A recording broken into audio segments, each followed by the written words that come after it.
Just ahead on American Black Journal, leaders behind the Detroit My Brother's Keeper initiative unveil plans to support boys and young men of color. We'll have the details. Plus, we'll look at the city of Detroit's efforts to stabilize and improve neighborhoods. Don't go away. American Black Journal starts right now. At DTE Energy, we believe that we have a greater responsibility. We believe that being part of a community means being involved in the fabric of that community, investing time, effort, and resources in the communities we serve. DTE Energy Foundation is a proud sponsor of American Black Journal.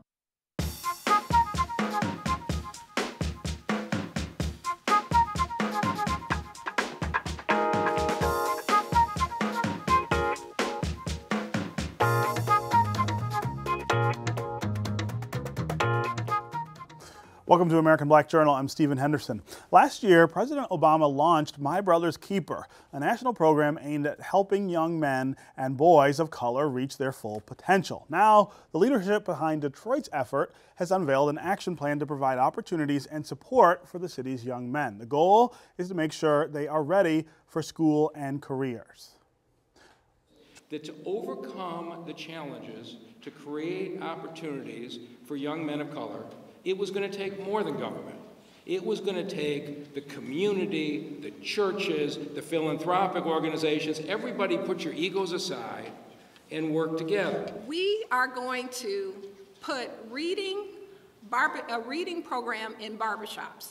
So we're going to put 100 of these reading labs in barbershops. To be able to focus on the positive things that our students and our families and our communities all share in helping to make Detroit a better place. As I've said, this is a national issue, and I am proud of the EAA that we are at the forefront of reversing this trend. We believe that entrepreneurs of color from Detroit will be one of the key components of our commitment to get more and more jobs for Detroiters. Joining me now is one of the developers of the Detroit My Brother's Keeper plan, David McGee from the Skillman Foundation. Welcome to American Black Journal. Thank you for having me. So we just saw on that clip there all of the sort of leading lights of this issue, I would say, in the city, the people who are most focused on it, talking about how this will play out. You know, when the president announced his plans last year, I think a lot of people thought, sort of scratched their head. What does this actually mean, My Brother's Keeper? What does it mean to try to turn around the fortunes of young black men?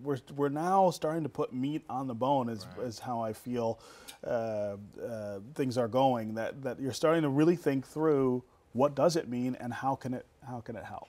Yeah, I mean, nationally, the president wanted to spark a conversation about what do we need to do to change the narrative of this particular population. And in the city of Detroit, we wanted to respond to the challenge, creating a set of recommendations unique to the city of Detroit and the residents that live here, ensuring that young men and boys of color can connect to and thrive in the new economy. Yeah, and so you guys have been working on this for a while, thinking through what will work, how you do it.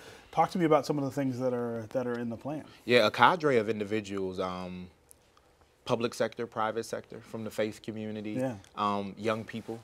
We've had hundreds of individuals actually work over a series of months to develop a plan to ensure that young people can connect to and thrive in the new economy. So whether that's being prepared to enter school, whether that's being present, participating and progressing through school, thirdly, being prepared for career success, having an opportunity to participate in Detroit's new economy, and then lastly, changing the narrative and ensuring that young people are reared in a community that supports them and builds their individual capacity. Yeah, and we heard Tanya Allen, the CEO of Skillman, in the clip talking about we're going to have reading programs in barbershops. I think that's a great example of the sort of ground level thinking that's taking shape around this initiative. No, you're exactly right, Stephen. I mean, neighborhood-based literacy approaches empower and equip community individuals with the tools that they need, and what better place than barbershops? Yeah. I mean, they're heavily frequented by young boys of color. And we all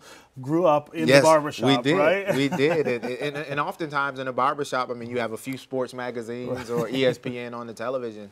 But what better way for young people to engage in culturally relevant reading material? Sure. But also centered around other men of color who can encourage that reading. Yeah, so we launched the goal of implementing reading labs in barbershops, and 100 of them across the city of Detroit. Yeah. When you think of young black men and other men of color in places like Detroit, you think of the absence around them, the absence of male role models in some cases, the absence of responsible adults in a lot of cases. How does the initiative sort of try to fill those gaps? No, you're exactly right. I mean, initially we want to make sure, and the plan speaks to ensuring that teachers and individuals in the schools are trained in culturally competent ways so they can respond to this population. There's also an initiative to recruit 5,000 mentors by 2020 to serve as positive adult role models for men of color. I mean, for young boys of color. So we address those issues in unique and conventional ways because we can no longer operate business as usual because business has become quite unusual for this population. Sure. What about violence, which is something that affects young men in the city far more than other people, other populations? What are some of the things we can do to try to turn that around? But, you know, unfortunately, they are both often the perpetrators and the victims of that violence in our community. Yeah. So one of the initiatives, and you'll see in the recommendations for action, is the Team Up program with the Detroit Police Department and Detroit PAL. The police department and Chief James Craig have committed to helping Detroit PAL put police officers on sports teams serving as assistant coaches. Wow, that makes a lot of sense, right? Serving as assistant coaches. So you do a couple of things. One, you strengthen the relationship between young children, and police officers, but you also just create a culture of community, and you get to what I like to call changing the climate, right? So oftentimes programs and policies, we implement those things and they work to change the temperature of certain subsets of individuals or a certain set of recommendations. But until we as a community take a collegial approach and come together, that's when we can change the climate, and that's when violence, we can see violence go down and opportunities rise for our young people. How will we be able to measure the effect of what you guys are doing? A year from now, 2 years from now, 2 years from now, the president won't even be the president anymore. He will ride off into the sunset and something else. Is this an initiative that you see taking root in the city in a way that outlives that presidency? Definitely, and I'm glad you asked, and everybody speaking to this work should be asked that question: how are we to be held accountable, right? So first, there will be an annual report card produced on the overall quality of life of this population, understanding that the steering committee, co-chaired by Skillman Foundation CEO Tanya Allen, former Mayor Dave Bing, Councilman James Tate, and also our Mayor Mike Duggan, they came together not because this was something that was nice, but because it was necessary, right? So this actually will outlive, in this particular plan, encompassing the spirit of Detroit, this is the way that we must do business. In order for Detroit to become the Detroit we know it can be, everybody has to participate. Everybody has to have access, and all of us needs that opportunity to progress. Well, speaking of everyone participating, who are some of the people who are maybe not yet at the table or not fully at the table who we need to sort of get signed up to help out with this? Yeah, so that's a great question. Oftentimes when we have the conversation about improving life outcomes for young boys of color, leading those conversations are men of color. Yes. We lead the conversation. We stand on a mountaintop and we advocate for those who are near and dear to us, right? So to directly answer your question, who isn't at the table? We do believe that we had a good cross sector of individuals actually working on this particular plan. But the more important question is, how can we provide the on-ramps for everybody? For people, I'm thinking specifically of like the corporate community. The corporate community, the young entrepreneurs in the space, the creatives in the space. There needs to be a series of on-ramps to where everybody can articulate that they are their brother's keeper. And they create their pathways. The city of Detroit, I mean, we're known for putting the world on wheels.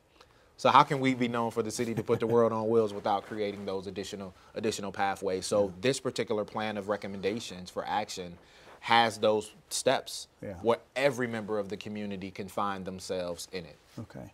All right. Thanks very much for being here, and good luck with the program. Thank you so much. Coming up next, a special look at one of Detroit's historic districts. Plus, we'll get the latest on the city's plan to improve the neighborhoods. That's next, right after this look at some important moments in Detroit's Black history. I'm Ken Coleman with a look back at African American life in Detroit. This week in 1976, Stevie Wonder's Songs in the Key of Life album was released. In 1960, exotic dancer Lottie the Body Grays performed at the 20 Grand Driftwood Lounge. And in 1961, Bill Matney became the first African-American to work at the Detroit News as a journalist. These are significant events this week in Detroit's Black history, taken from the book On This Day, African-American Life in Detroit. As part of our continuing coverage of Detroit after the bankruptcy, Detroit Public Television has produced stories on 3 historic city neighborhoods. We're going to bring you those stories here on American Black Journal over the next few months. Today we start with the area known as Conant Gardens on Detroit's northeast side. It's hard for me to kind of quantify it in terms of what makes a neighborhood distinct. People just simply feel it. Detroit is a giant city. It's 139 square miles. I don't even know how many neighborhoods. We don't have a lot of apartment complexes or row houses. We have sprawling neighborhoods. Even some of the more modest areas are all based on private home ownership. That was very important for the people who came here, whether they came from the American South or whether they came from Europe or wherever they came from. They placed high priority on having that patch of land and that house and that piece of property. That was part of their dream.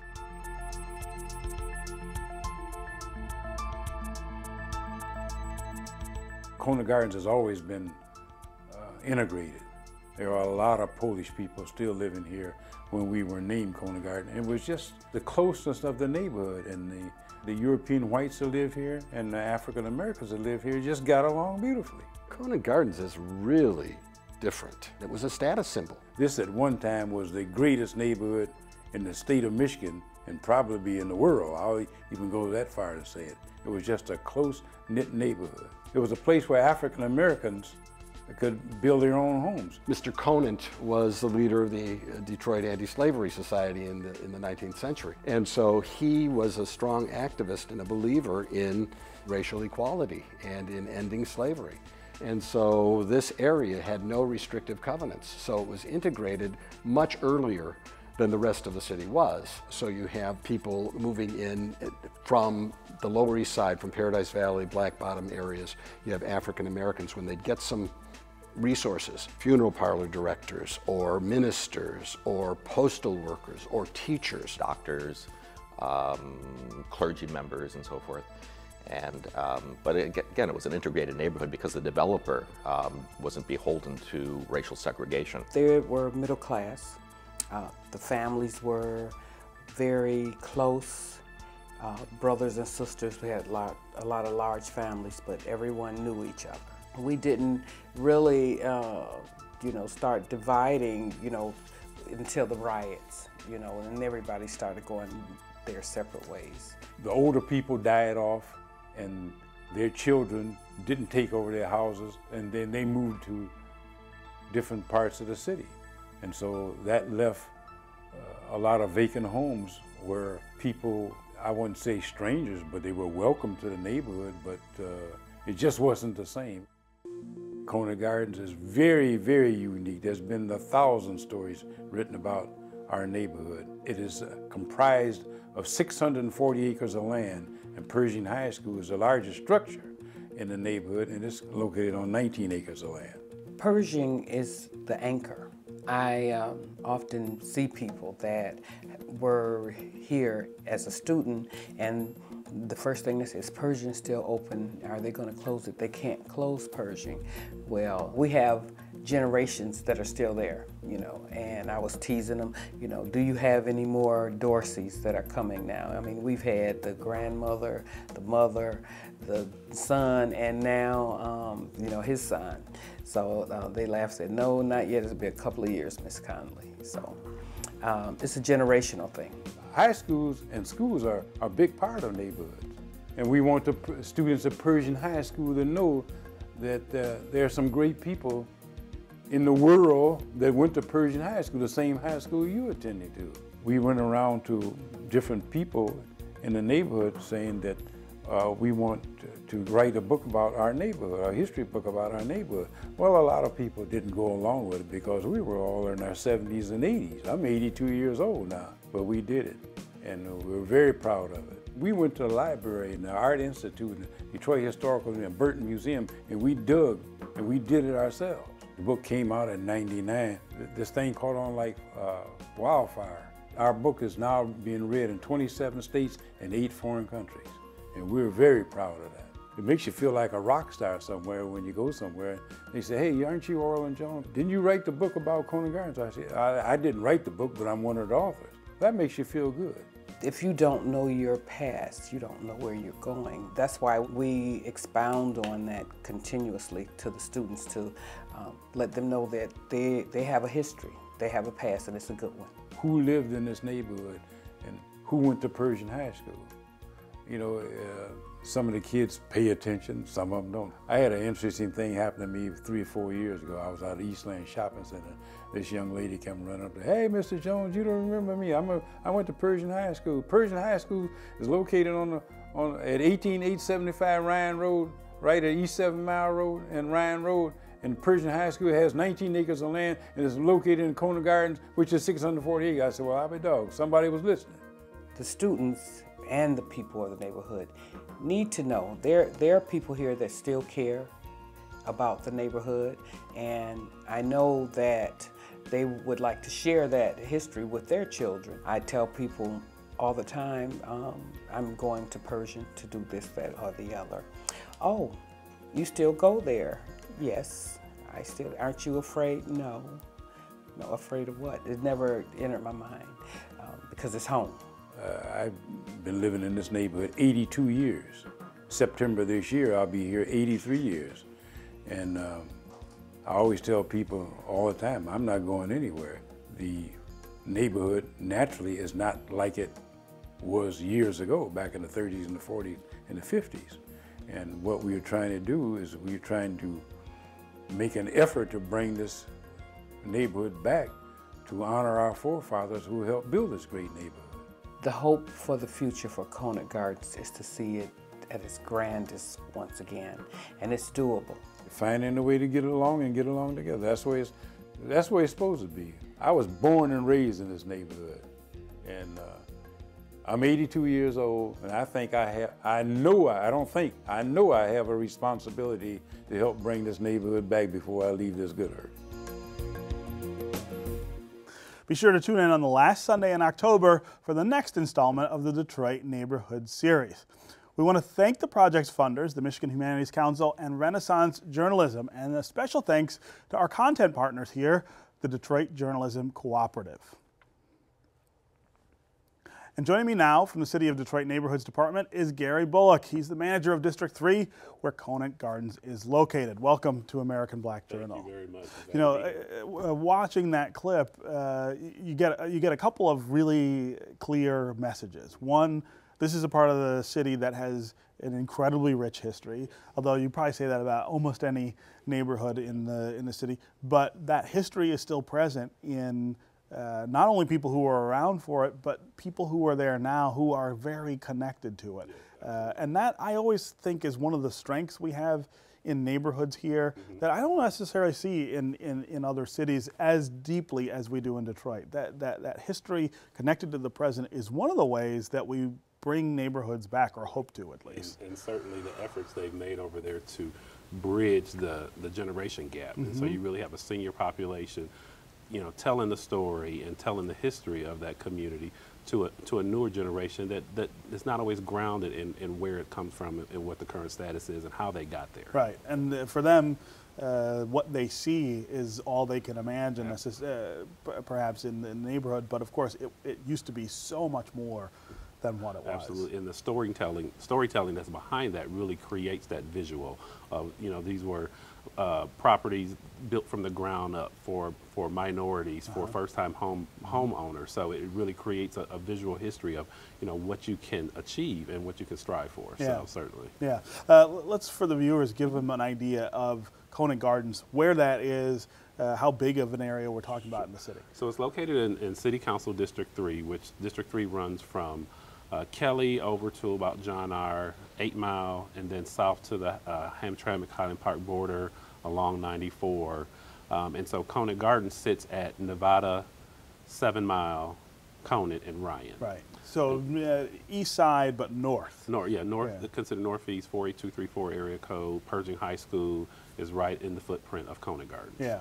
And what are some of the things that you, as the District 3 manager, have learned about the building blocks that are available to try to revive neighborhoods like that? I mean, you've got Conant Gardens there. You've got Osborne nearby as well. They all have similar challenges, but they also have distinct, I feel like, characters that might lead us to figure out how to get them going. Well, I think Conant Gardens has the nucleus of, you have an older generation that is determined to see that area continue and be a premier area on the east side.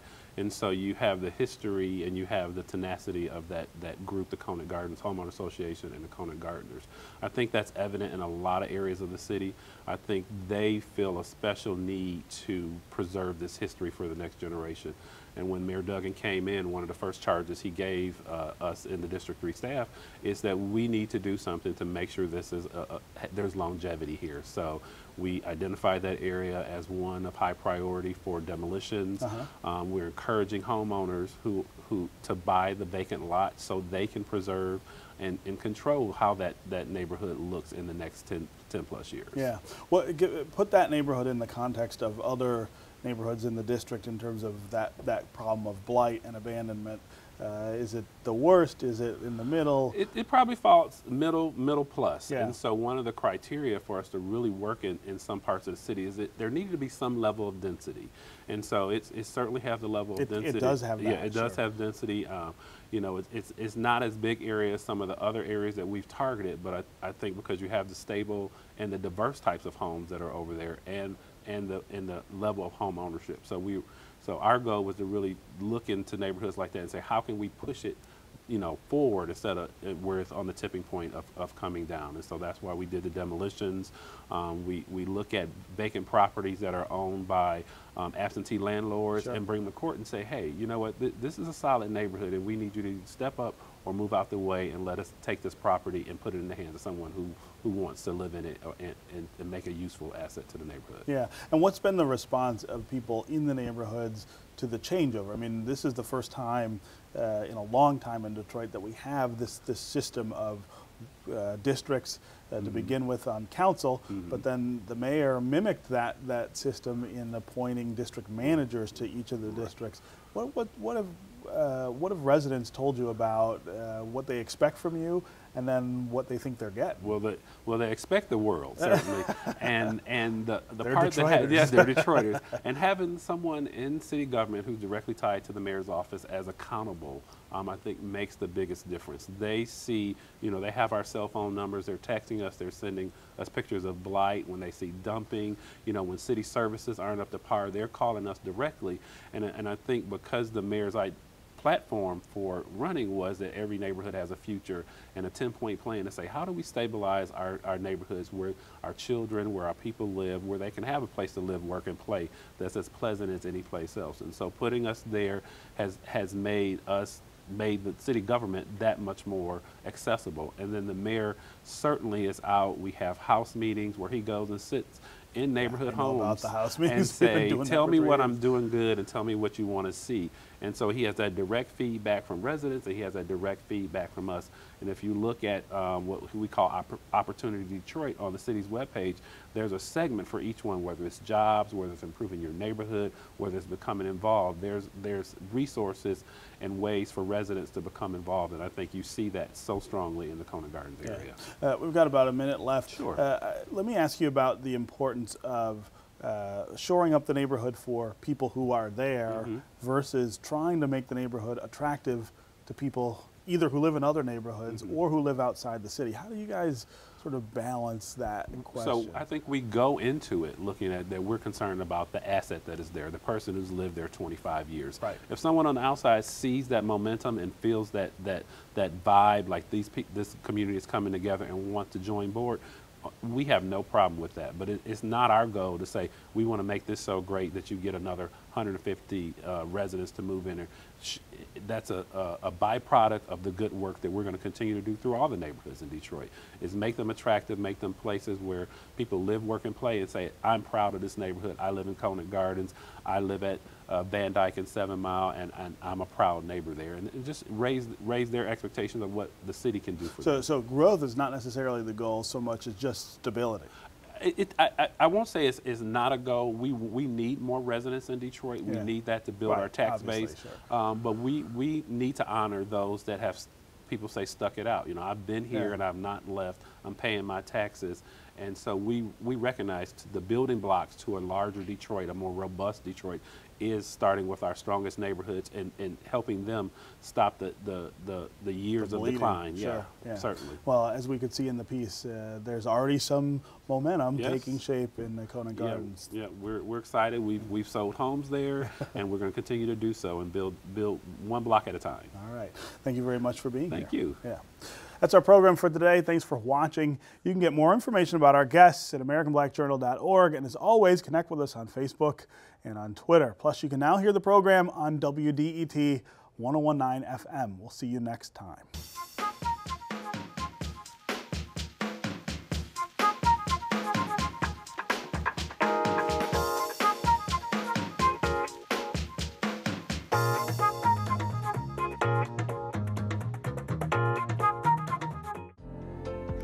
This program is part of American Graduate. Let's make it happen.